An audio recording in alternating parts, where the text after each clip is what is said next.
আরামবাগ শিশুদ্যান পার্কে স্টাফ ও আরামবাগ মেডিকেল কলেজে পঠরত পড়ুয়ার সঙ্গে অশান্তি। আরামবাগ শিশুদ্যান পার্কে সুইমিং পুলের ইনচার্জ জানিয়েছেন, প্রতিদিনের মতোই কর্তব্যরত স্টাফরা নিজেদের ডিউটি করছিলেন। সেই সময় তারা লক্ষ্য করে আরামবাগ শিশুদ্যানের সুইমিং পুলে একটি ছেলে পা ডোবাচ্ছে। তখন তাকে বারণ করলে দুজনের মধ্যে বচসা শুরু হয়। মেডিকেল পড়ুয়া প্রদীপ মালিক বলে একজন স্টাফকে মারধরও করে বলে অভিযোগ। পরবর্তীতে ওই মেডিকেল পড়ুয়াকে আটক করে তারা এবং আরামবাগ থানার পুলিশের হাতে তুলে দেওয়া হয়। এই বিষয়ে আরো কি জানা যাচ্ছে দেখুন বিস্তারিত 24 আওয়ার্স আরামবাগের রিপোর্ট।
ঘটনা বলতে আমরা আমাদের স্টাফেরা ডিউটি করছিল, আজকে সুইমিং ছুটি আছে, তারা রাউন্ড মারছিল, ঘুরে ঘুরে কোনো প্রবলেম হচ্ছে নাকি সেখানে দেখা, প্রতিদিনই মতো ডিউটি করছিল।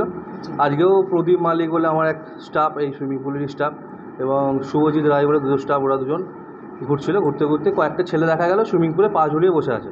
সেই সময় প্রদীপ মালিককে বারণ করে, ভাই পা তুলে বস, একটা বাচ্চাদের সাঁতার কাটার জায়গা, পা ডোবাবি না কাউকে। তখন ও ঘুরে বলে যে কেন, কী জন্য? বলছে মাঠ আছে, ছাতা আছে, বসার জায়গা আছে, ওখানে বসবি না। তখন বলছে পায়ে আমার যন্ত্রণা হচ্ছে, তাহলে পাটা তুলে দাও। তখন এবার প্রদীপ মালিক কী করছে, ওকে পিঠে ধাক্কা দিয়ে বলছে বাড়ি থেকে বেরিয়ে, এখন নোংরামি করি না বেরিয়ে বলতে ওকে কলার ধরে এই ঝাউ গাছের ওই দিকটা করে তার সিসিটিভি ফুটেজও আছে, মারধর করছিল। তারপরে সঙ্গে সঙ্গে আমাদের মহিলা স্টাফ দুজন ছিল, তারা দেখে বললো দেখো বাস্তব মারছে এভাবে প্রদীপটাকে। তখন ছুটে গিয়ে আমরা ছাড়িয়ে দিলাম, ছাড়িয়ে দিয়ে ওকে ধরে রেখেছিলাম এখানে, থানায় ফোন করেছিলাম, থানায় তুলে দিয়েছি। তারা ছিল তিনজন, তার মধ্যে দুজন একটু ডিস্টার্ব করছিল, বাকি একজন ছিল সেই ছেলেটি চুপচাপই ছিল। জানতে পারলাম পরবর্তীকালে, জানতে পারলাম প্রিন্সিপালকে ফোন করছিল, তখন তারপরে জানতে পারলাম ওরা আরামবাগ প্রফুল্লচন্দ্র যে মেডিকেল কলেজ আমাদের, তার স্টুডেন্ট। একটা চিকিৎসক লাইনে পড়তে, তাদের যে এরকম ব্যবহার, তারা ভবিষ্যতে কী করবে সেটাই আমাদের একটা অনিশ্চয়তা রয়ে যাচ্ছে। হ্যাঁ, পুলিশ এসেছিল, আরামবাগ থানা পুলিশ সঙ্গে সঙ্গে এসেছিলো, এসে তারপরে ওদেরকে পুলিশের হেফাজতে নিয়ে গেছে। আমাদের যে প্রদীপ মালিক, তাকে মেডিকেল করতে পাঠানো হয়েছে, হাতে লেগেছে এবং কানের কাছে লেগেছে, একটু ট্রিটমেন্ট করতে নিয়ে যাওয়া হয়েছে। আমার নাম পার্থ প্রতিম, আমি এই সুইমিং পুলের ইনচার্জ। এই পার্কটার নাম শিশুদ্যান, আরামবাগ শিশুদ্যান।